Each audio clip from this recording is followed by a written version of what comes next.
그렇다면 이제 오늘은 9장부터 14장까지를 이제 보려고 합니다. 9장부터 14장까지인데요. 여기도 조금 난해한 부분이 있는데 오늘은 가능한 한 난해한 부분은 조금 내비두고 좀 난해하지 않은 부분만 가지고 오늘은 할 생각입니다. 지난번에 난해한 부분을 막 건드렸더니 시간이 너무 가가지고 대화할 시간을 제가 못 드려가지고 오늘은 그런 컨셉으로 하려고 하는데요. 12년 스가랴고요. 그래서 오늘은 왼쪽에 있는 부분은 뭐 지난주랑 동일하고요. 오른쪽에 있는 부분이 이제 9장과부터 14장까지를 이야기하는데 이 1장부터 8장까지는 이제 하나님께서 스가랴를 통해서 말씀하셨다. 그렇게 시작을 해서 그냥 쭉 끝까지 갑니다. 그런데 9장과 14장 사이에는 두 번의 이렇게 구별이 되는 이야기를 하게 됩니다. 9장 1절에 이렇게 돼 있죠. 8장까지를 마무리를 하고 9장 1절에 여호와께서 하드락 땅과 다마스커스의 형벌의 말씀을 선언하셨다. 이제 이렇게 말씀하시면서 9장이 뭔가 새로운 이야기를 한다라는 것을 이제 드러내 줍니다. 그래서 우리가 성경을 볼 때 어떤 이렇게 맺고 끊음이 있음을 우리가 좀 봐야 되는데, 원래 그 옛날 기록, 그 책을 기록하는 방식은 이렇게 중간에 장절이 있는 게 아니라 그냥 쭉 이렇게 이어져 왔어요, 원래는. 그런데 그 1200년인가 300년인가 그 같은 천년부터 서기 그러니까 예수님 사후에 AD 한 그 즈음에 어떤 신학자가 이제 이 부분을 이렇게 그 유대인 신학자가 이 부분을 이렇게 장절을 나누었습니다. 제가 분명히 듣고 배웠는데 그 이름을 좀 까먹었는데, 하여튼 그러면서 이제 이게 장절이 구별이 되게 해서 현대적인 우리가 읽기에 좀 맞는 방법으로 나눠지게 되었습니다. 그래서 장절의 이제 근원이 그렇다라는 걸 잠깐 말씀드리고, 그래서 9장 1절에 이렇게 선언하였다라고 하면서 새롭게 시작이 되고요. 또 그 다음에 9장, 10장, 11장, 10까지 이야기가 나온 후에 12장에 한 번 더 다시 또 단락이 끝나고 다시 시작되는데, 이것은 이스라엘에 관한 여호와의 말씀이다 라고 또 이야기를 하게 됩니다. 그런데 이제 히브리어 본문에 보면 9장 1절과 12장 1절 모두 다 경고라는 단어가 나옵니다. 경고. 그래서 사실 오늘 이 9장부터 14장까지 이야기는 경고에 대한 이야기이기 때문에 조금 무거울 수도 있어요.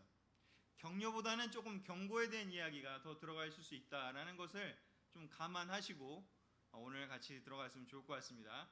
그래서 격려되는 얘기가 별로 없더라도 이건 하나님이 그렇게 하신 거다라고 이야기 생각하시고 오늘 하나님이 우리에게 주시는 경고가 무엇일까?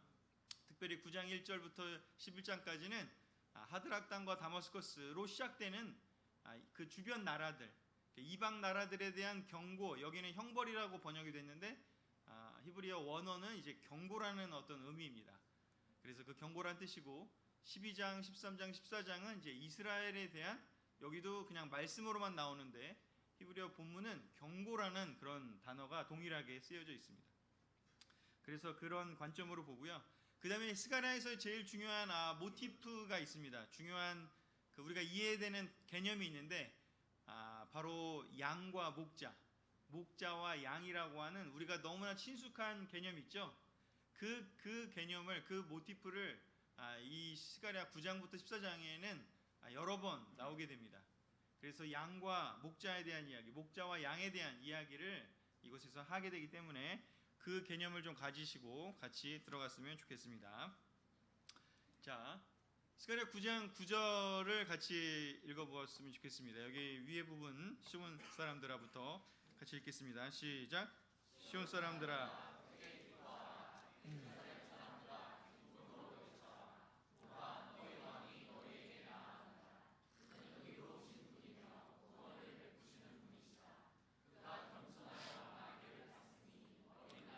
곧 나귀 새끼이다. 자, 스가랴 9장에서는 이방 민족들에 대한 어떤 경고, 어떤 그 잘못된 거를 질책하는 그런 이야기들이 나오고 있는데 8절까지 나오다가 9절에서 이렇게 하나님께서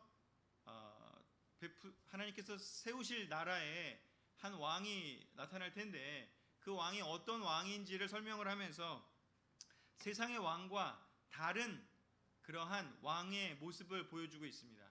그는 의로우신 분이며 구원을 베푸시는 분이시고 또 겸손하시고 어린 나귀를 타시는 그런 분으로 묘사가 되고 있습니다. 그래서 목자와 양의 비유가 나올 거라고 했는데 바로 그 목자의 모습, 바로 그 왕이지만 목자이기도 한 그러한 하나님께서 세우실 왕에 대한 모습이 나오기 시작합니다. 세상의 왕은 제가 이미지를 좀 넣을까 하다가 안 넣었는데 다리우스 왕이나 그 뒤에 그 영화 300에 나오는 그 크셀크세스 왕이나 옛날 성경에는 이제 아하수에로 왕이라고 되어 있는데 참 크셀크세스와 왜 아하수에로가 무슨 연관이 있을지는 모르지만 하여튼 개역 성경에는 아하수에로라고 나오고 우리가 알기로는 크셀크세스라고 부르는 왕이 등장하는데 다리우스, 크셀크세스 그리고 난 후에 이제 알렉산더 대왕 그 그리스가 이제 그 당시에 페르시아를 또 물리치고 이제 그 중동 지역을 또 장악하게 되는 그런 일이 벌어지는데 그런 흐름에서 봤을 때 세상에서의 왕은 어떤 왕이냐면 그죠? 힘이 세고 능력도 많고 그다음에 말 안 들으면 그냥 다 통치하고 그다음에 이렇게 높은 자리에 앉아서 막 시키고 이런 왕이 바로 세상에서 이야기하는 보여지는 왕입니다. 그런데 이스라엘 백성이 새로 성전을 짓고 새로운 공동체를 형성하게 됐고 포로로 돌아와서 새로운 그 나라가 형성될 거라고 계속해서 기대를 갖고 이제 하나님 말씀을 기다리고 있었는데 그들이 기다렸던 왕은 사실은 그러한 다리우스나 크세스나 알렉산더보다 더 파워풀하고 더 놀랍고 더 그런 왕일 줄 알았어요. 사실은 기대했어요. 그런데 하나님 이야기는 그게 아니라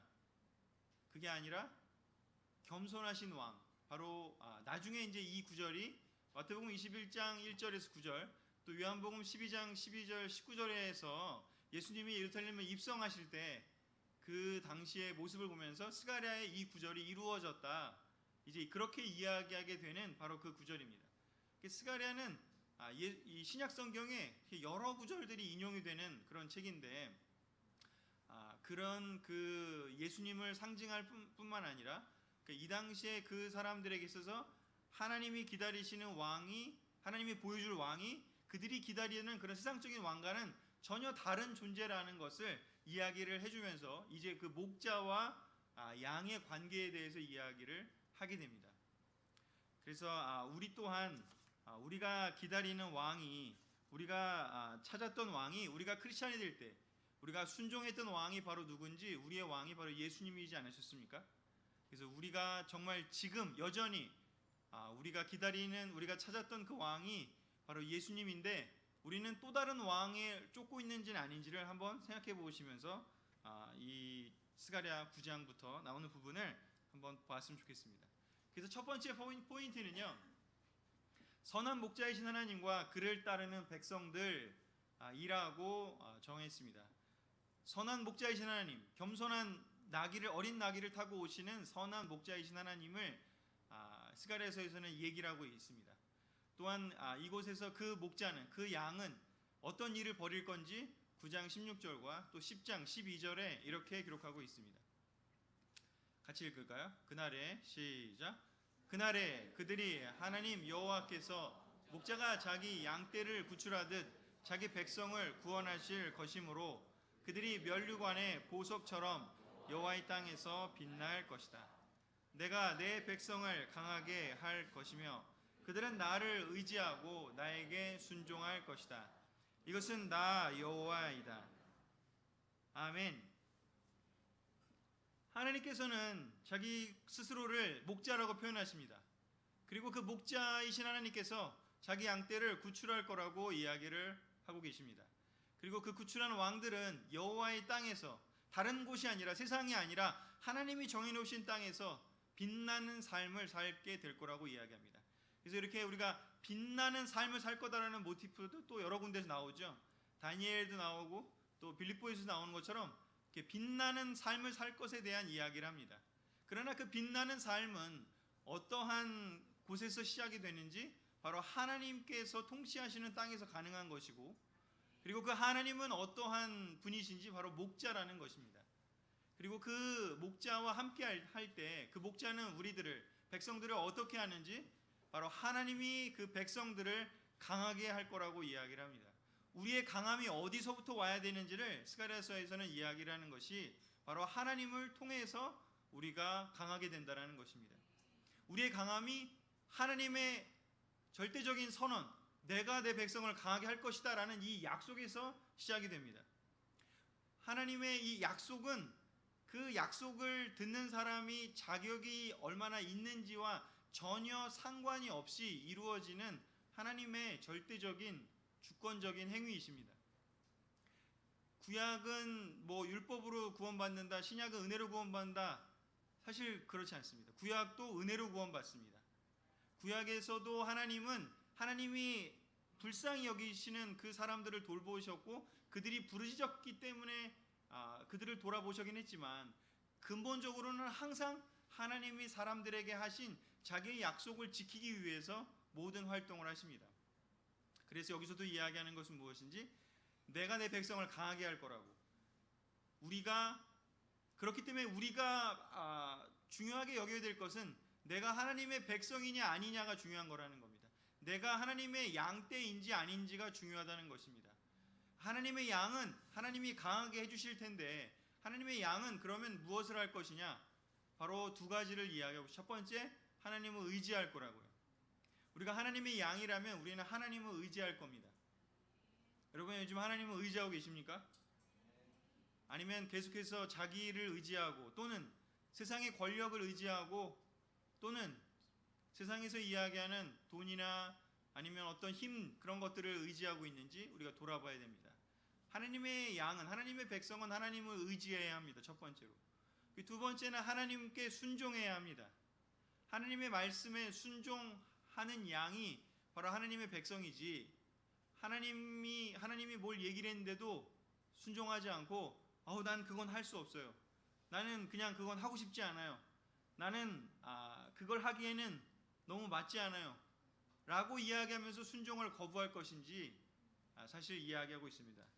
선한 목자이신 하나님을 이야기하지만 그를 따르는 백성들이 바로 우리가 될지 누가 될지에 대해서 스가랴는 이야기를 하고 있는데 바로 이 부분은 후에 예수님께서 요한복음에서 다시 한번 이 부분에 대한 자세한 설명을 해주고 계십니다.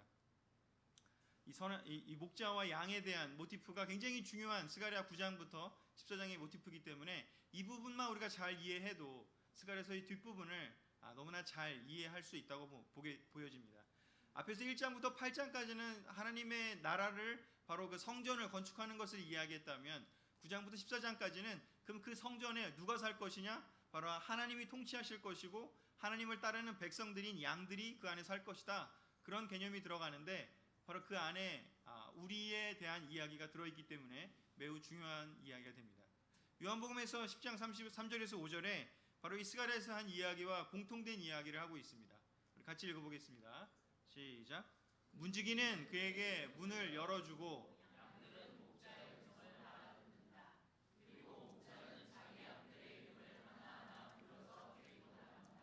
양떼를 다 불러낸 후에 목자가 앞서가면 양들은 그의 음성을 알고 뒤따라간다. 그러나 양들은 낯선 사람의 음성은 모르기 때문에 따라가지 않고 피해서 달아난다. 아멘. 예수님이 얘기했습니다. 스스로를 스가랴에서 이야기한 것처럼 내가 목자라고, 그리고 내가 목자로서 어떻게 하는지 자기 양들의 이름을 하나하나 불러서 데리고 나간다라고 이야기를 하고 있습니다. 사실 하나님은 디모데서에서는 뭐라고 얘기했냐면 모든 사람이 다 구원받기를 원하신다고 했습니다.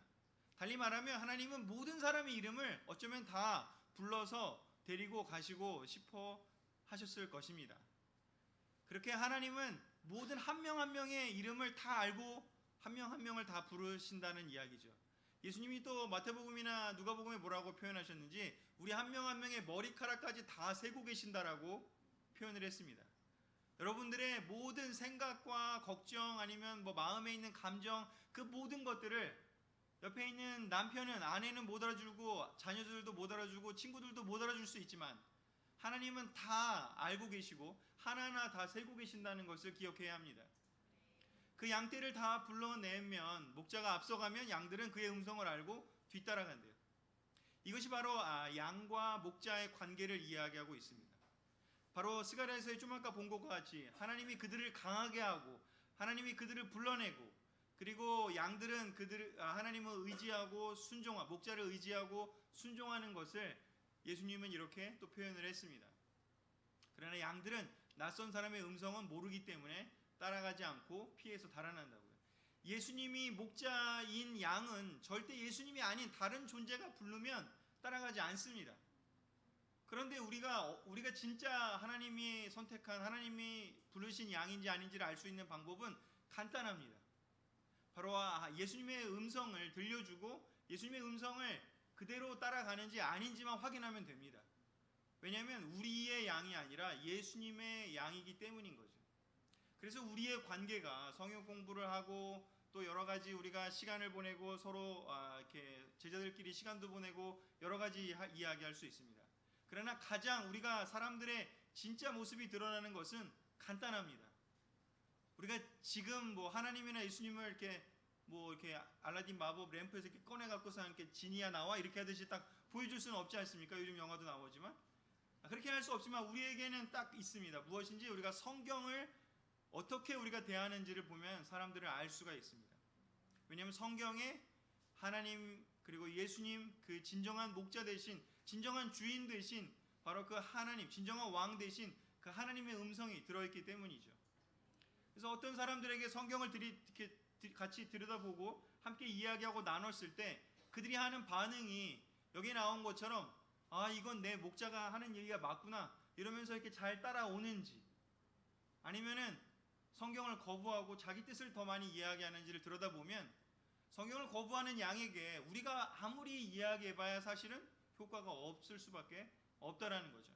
왜냐하면 이 나라는 하나님이 세우신 이 성전은 하나님이 통치하시는 나라는 하나님이 목자고 하나님의 그 음성을 알아듣는 양이 졸졸졸 따라가는 그런 평화로운 세계이기 때문인 것이죠. 바로 교회도 어떤 곳인지 하나님이 통치하시는 곳이고 하나님의 음성을 듣는 양들이 모인 곳이 바로 이곳이어야 합니다. 그래서 우리가 우리의 관계가 더 영적인 관계가 될 필요가 있습니다. 우리가 서로가 서로를 대할 때도 누군가가 뭔가 이렇게 힘들고 어쩌면 뭐 이렇게 좀 안 좋은 태도를 보인다 할지라도 그것이 나에 대한 태도로 이해할 것이 아니라 항상 영적인 관점에서 지금 하나님 관계가 조금 약해졌구나, 하나님 관계가 좀 회복이 될 필요가 있구나, 그런 관점으로 보고 우리가 성경 말씀을 더 같이 많이 나누고 성경 말씀을 그 사람이 소화할 수 있는지 아닌지를 우리가 기다려보고 지켜보고 또 성경 말씀을 같이 나눠주면서 격려의 말씀도 나누고 또 도전의 말씀도 나누고 또 무엇이 됐든지 간에 하나님 말씀 우리가 나누는 삶을 우리 관계에서 더 많이 가져가야 합니다. 우리의 그룹이 하나님 말씀이 더 많이 풍성해지는 그룹이 되어야 하지 아파트 정보가 더 난무하고 또 세상의 교육 정보가 더 난무하고 또 우리 안에서 뭔가 이렇게 여기저기서 들은 건강 정보가 더 난무하고 다 필요합니다. 하지만 우리가 하나님 말씀이 그 안에 있지 않다면 우리는 다 하나님이 우리를 한 명 한 명 불러서 모여놨기 때문에 바로 그런 그룹이기 때문에 우리가 하나님 말씀이 우리를 묶어주는 바로 그러한 공동체이기 때문에 우리가 하나님 말씀이 사라지면 약해지면 우리는 어느새 그냥 세상에 있는 어떠한 그룹과 별다른 차이가 없어지게 된다는 것입니다. 그렇기 때문에 우리의 본질적인 그 주인이 누구인지 바로 예수 그리스도이고 그 어린 나귀를 타고 오는 바로 그러한 하나님이심을 바로 우리가 늘 기억하고 우리가 정말로 하나님께 의지하고 순종하는 마음이 있는지 하나님의 음성을 정말 듣고 있는지 하나님이 나를 강하게 할 것에 대해서 우리가 믿고 있는지 우리가 맨날 이렇게 나는 약해요 이야기할 수 있습니다. 하지만 하나님은 성경은 또 무엇을 이야기하는지 내가 너를 강하게 할 것이다라고요. 하나님이 직접 얘기하시는 겁니다. 스가랴를 통해서 내가 내 백성을 강하게 할 거라고요. 믿으십니까? 우리가 약한 존재처럼 보이지만 하나님 눈에는 우리가 강한 존재가 될 것이라고 이야기를 합니다. 하나님이 내가 널 강하게 할 거다라고 얘기했는데 안 돼요 하나님, 저는 약한 존재예요. 계속 저는 약할 수밖에 없어요 라고 우리가 우리 스스로를 계속 이야기한다면 어쩌면 하나님의 명령에 우리가 지금 저항하고 있는지도 모릅니다. 우리의 마음을 열고 하나님이 우리 한 명 한 명을 강하게 하실 거라는 그 말씀에 그 명령에 우리가 또한 받아들이는 마음, 순종하는 마음을 가지셔야 합니다. 성령님이 여러분들을, 하나님이 성령을 보내셔서 여러분들을 강하게 하실 것입니다. 그리고 그 강해진 표는 무엇으로 나타나는지, 어떠한 상황에서도 우리가 하나님을 의지하는지, 또 하나님 말씀에 순종하는지, 그것을 통해서 우리가 하나님께 강해져 가고 있는지를 우리가 또 보여줄 수 있게 된다라는 거죠. 우리가 더 많이 우리가 말씀으로 서로 하나님의 양인지 아닌지를 살펴보는 그런 관계가 됐으면 좋겠습니다. 아멘. 우리 두 번째요. 두 번째 하기 전에, 그런데 이 목자와 양의 이야기를 할 때 신약에도 예수님도 그런 이야기를 했지만 어떤 일이 또 벌어졌는지 스가랴 11장에 또 이 11장은 사실 전체가 다 이 목자와 양에 대한 이야기인데 그 중에서 11장 8절만 제가 읽도록 하겠습니다. 나는 한 달 동안에 3명의 목자를 제거하였다. 양떼가 나를 미워하였고 나도 그들에게 진저리가 났으므로 나는 그들에게 이렇게 말하였다. 나는 더 이상 너희 목자가 되지 않겠다. 죽는 자는 죽는 대로, 망하는 자는 망하는 대로 내버려 둘 것이며 남은 자들이 서로 살을 뜯어먹어도 나는 상관하지 않겠다. 여기에서의 나는 스가랴를 의미합니다. 하나님께서 스가랴를 보고 이렇게 명령을 했어요. 이 양들을 네가 돌보라고 이야기를 했어요. 그리고서는 하나님이 그 11장에 쭉 읽어보면 그 이야기가 나오는데, 근데 스가랴가 겪게 되는 그 상황은 무엇인지, 양떼들이 자기를 미워한다고. 제가 하나님 말씀을 들고 갔는데 자기를 미워한다고요. 그래서 스가랴조차도 그 양들에게 진저리가 났대요. 그래서 선언을 하게 되는 거죠. 나는 더 이상 너희 목자가 되지 않겠다. 죽는 자는 죽는 자대로, 망하는 자는 망하는 자대로 내버려 둘 것이다. 남은 자들이 서로 살을 뜯어먹어도 나는 상관하지 않겠다. 이 이야기를 보면서 이 당시에 이스라엘 백성 가운데 어떠한 부류들은 바로 여기에서 나온 이 양들처럼 하나님이 보내신 스가랴를 거부하고 이 목자를 괴롭히고 목자의 말을 안 듣고 자기 마음대로 했기 때문에 스가랴 입장에서도 이렇게 뭔가 해보려고 했고 하나님 말씀을 들고 갔는데 이런 표현을 쓸 정도로 양들이 자기를 미워한다라는 표현을 쓸 정도의 상황이 된 거죠. 그리고 그들에게 진저리가 났대요. 이 구절을 통해서 성경을 또 알 수 있는 것은 무엇인지, 우리가 양 그러면 항상 이렇게 깨끗하고 뭔가 이렇게 착하고 그리고 항상 좋은 이미지만 있을 수 있을 것 같지만 사실은 굉장히 고집스럽고 굉장히 말 안 듣고 굉장히 자기 멋대로 하고 목자를 괴롭히는 양들이 또 존재하게 할 수 있음을 또 보여지게 됩니다. 실제로 이 귀한 공동체 안에는 귀한한 이 이스라엘 백성들 가운데는 이렇게 하나님 말씀을 따르려는 자들도 있었지만 그렇지 않은 사람들도 있었음을 알게 됩니다. 이 스가랴의 이 마음이 이 정도의 마음이 되면서 하나님께 도대체 내가 할 수 없습니다. 내가 도대체 이 양들을 케어할 수 없게 되었습니다.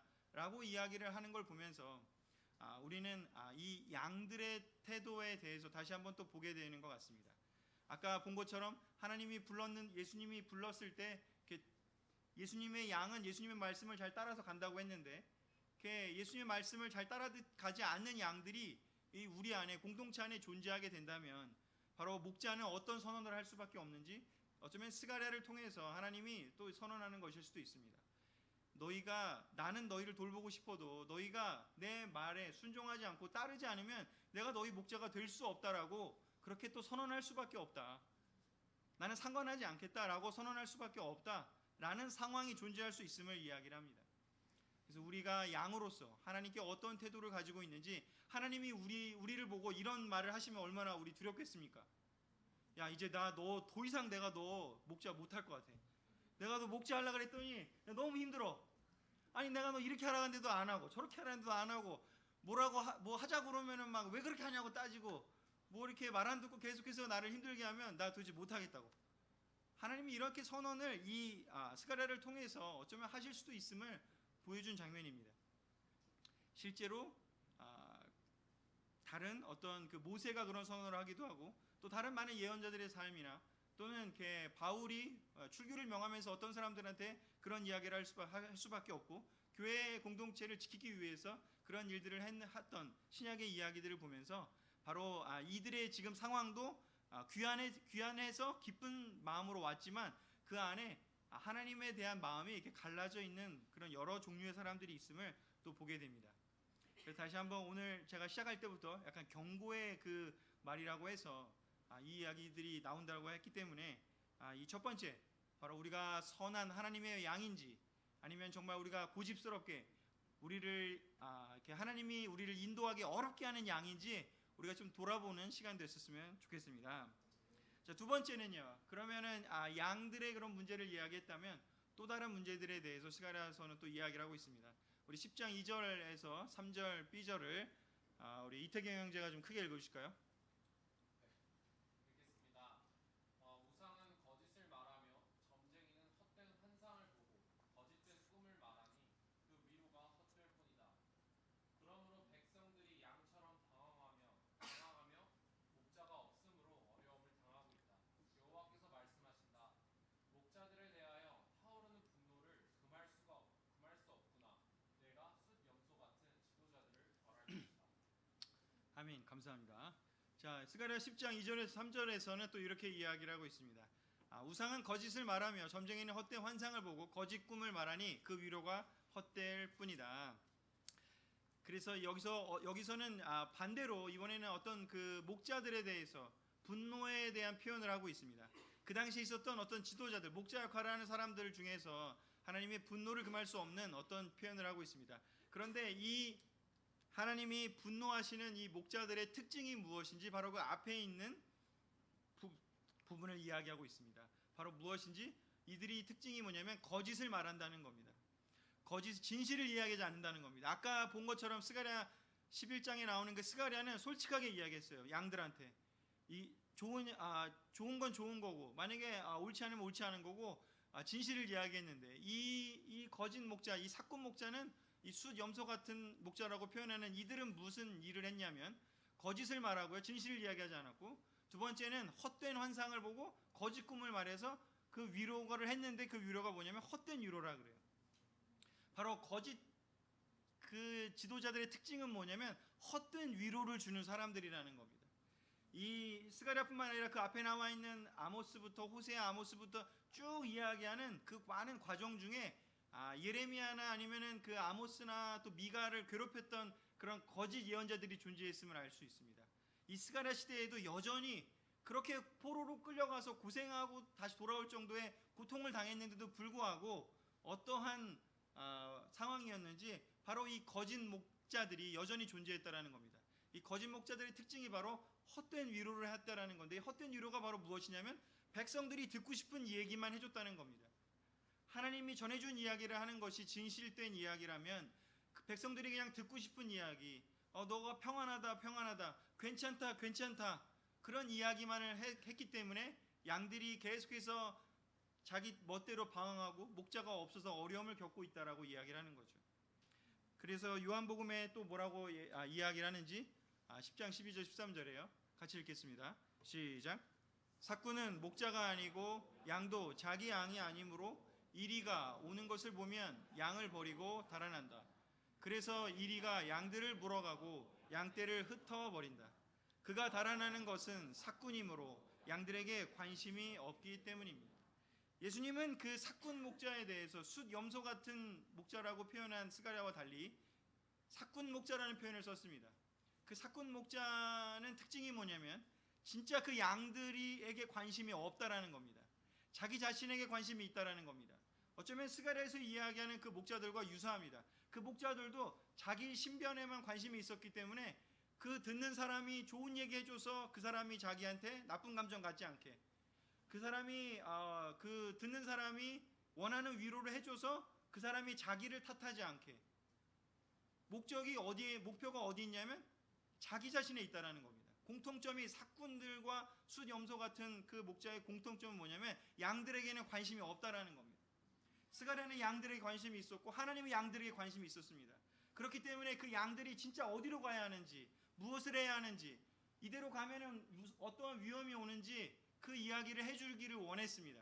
그래서 예언서에 계속해서 뭔가 경고의 메시지, 돌아와라, 여호와께 돌아와라, 너희가 이러면 안 된다, 엄청난 이야기, 그리고 진정 하나님이 원하시는 성전이 무엇인가 계속해서 설명을 했습니다. 그러나 삭구는 포커스가 무엇인지 내가 안 당하면 된다. 나만 괴롭지 않으면 된다. 이 양들의 이 상황에 대해서는 관심이 없다라는 겁니다. 우리들의 요즘 상황은 어떻습니까? 우리는 진짜 하나님께서 우리가 서로에게 해당하는 목자입니까? 아니면은 정말 나 자신만을 위하는 사꾼입니까? 또 한 가지 제가 질문드리고 싶은 것은 이 대목에서 꼭 이런 얘기를 하면 아유 그래 그 사꾼이 역시 사꾼이었어.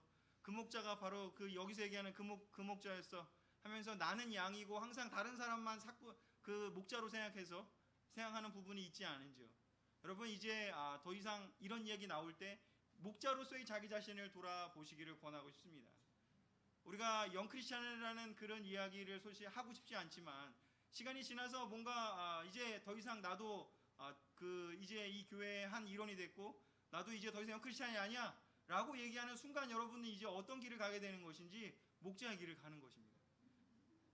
이제 영크리스찬이라고 얘기하고 싶지 않으신 분, 영크리스찬이라고 얘기하고 싶은 분, 우리 모두가 사실은 다 목자의 이 음성을 들어야 된다는 겁니다. 우리 모두가 다 서로에게 책임이 있다는 겁니다. 우리가 제자훈련 관계 이야기할 때 우리가 서로 관계라는 이야기를 많이 합니다. 시간이 흘러서 우리가 성장하면서 서로의 관계가 되었다고 얘기합니다. 우리는 서로에게 어떠한 목자입니까? 우리 옆에 있는 분들이 다 자기의 양이라고 생각해 보십시오. 너무 귀여운 양도 있고 너무 좀 징그러운 양도 있겠지만 하여튼간에 우리 옆에 있는 분들이 당신은 내 양입니다라고 우리 한번 얘기해 볼까요? 옆에 있는 분들에게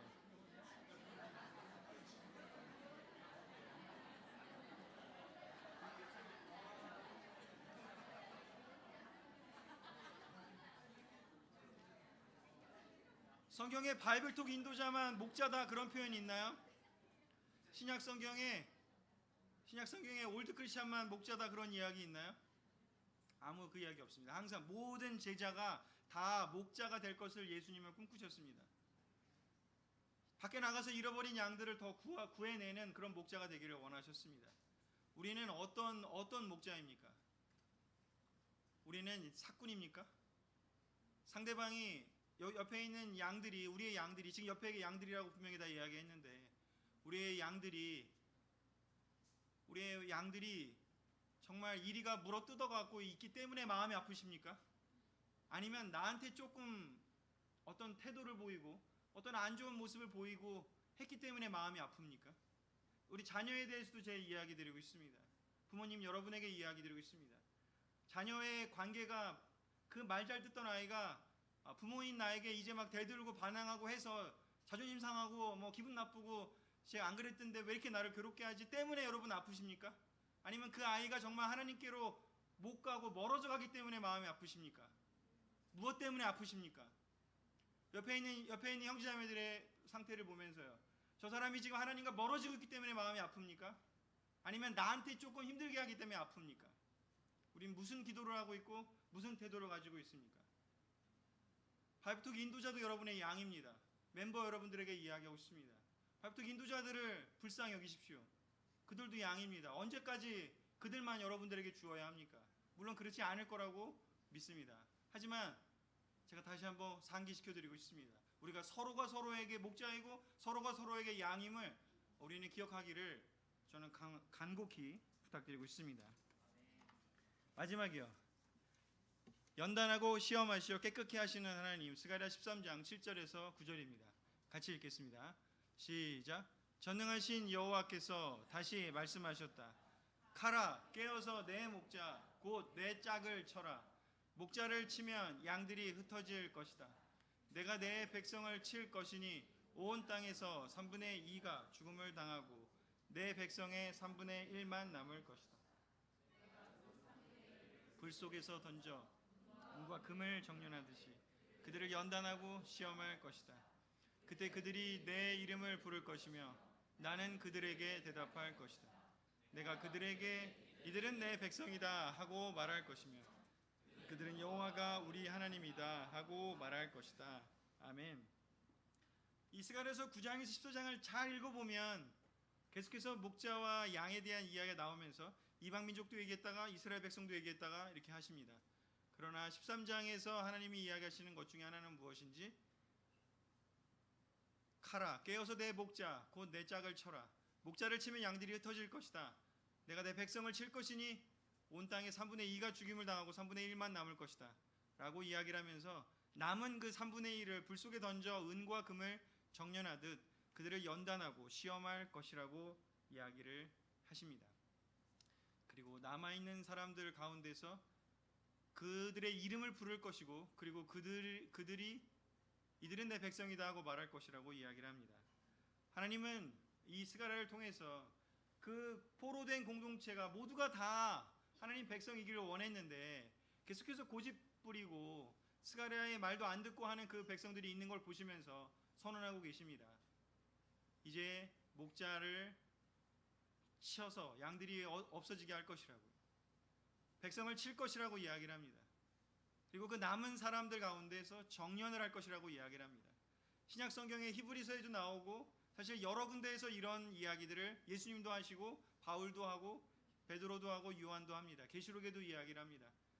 우리가 불 속에 던져져서 우리가 금과 은이 정련되듯이 우리의 믿음이 연단되고 시험될 것에 대해서 여러 성경에서 이야기를 합니다. 이스라엘에서 이야기한 것처럼 그 연단하고 시험하시는 목적이 바로 이 이스라엘 백성들 북이스라엘과 남유다도 포로로 끌려가게 하시고 하는 그 과정도 사실은 망해라가 아니라 결국에는 그 아픔을 통해서 정말 깨닫지 못했던 걸 깨닫게 하고 다시 돌아와서 깨끗게 되고 하나님만을 바라보는 그 순수한 믿음을 찾기를 원해서 이런 일을 하셨다라고 이 12예언서에 계속해서 이야기를 하십니다.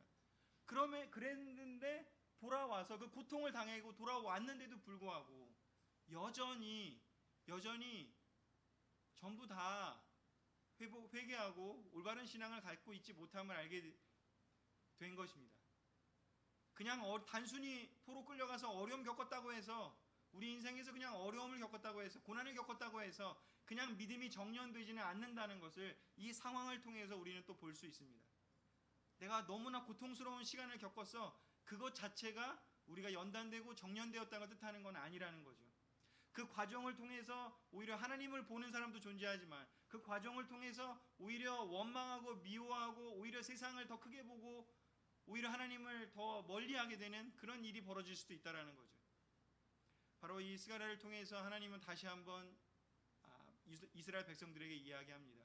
남아있는 사람들 중에도 여전히 남아있는 사람들 3분의 1 중에서도 내가 계속해서 연단하고 시험할 거라고, 나는 하나님이라고, 나는 거룩한 존재라고, 나는 바로 그러한 분이라고 이야기를 하고 있습니다. 그렇기 때문에 하나님은 정말 우리에게 순수한 사랑, 정말 깨끗한 사랑, 진짜 하나님만을 너무나 사랑하는 그 사랑을 찾을 때까지 우리가 그것이 세례받을 그때이든지 아니면 세례받고 나서 우리의 삶의 어느 순간이든지 간에 우리의 삶에 그 깨끗한 마음을 회복시켜주고 싶고, 회복이 아니라 아예 없었다면 처음으로라도 그 마음을 갖게 해주기 위해서 끊임없이 우리에게 다가오시는 분이심을 스가랴는 이야기하고 있습니다. 좀 격려가 안 되는 이야기일 수도 있습니다. 그냥 좀 편하게 살게 해주시면 안 될까요? 하나님 그냥 좀 이렇게 예수님 믿으면 그냥 축복받고 그냥 너무나 세상 사람들보다 더 낫고 그러면 안 될까요? 그냥 안 된다고 하시네요. 안타깝게도. 왜냐면 그렇게 해갖고는 그 진짜 마음이 훈련되고 하나님 원하시는 그 마음이 안 나오니까. 저도 좀 그렇게 안 하고 좀 편하고 살고 싶은데 하나님 그런 분이 아니라는 걸 이 경험을 하면 할수록, 이 제자삶을 살면 살수록 와, 하나님이 정말 어떤 분인지 정말 알아가면 알아갈수록 정말 너무 사랑꾼이구나. 그냥 적당히 좀 사랑하시면 안 될까? 왜 이렇게 정말 나에게 이렇게 정말 순수하고 깨끗한 사랑을 원하실까? 근데 우리도 그런 사랑 원하지 않나요? 연애 아직 안 해보신 분들 우리 캠퍼스 그러면 그런 사랑 원하지 않아요?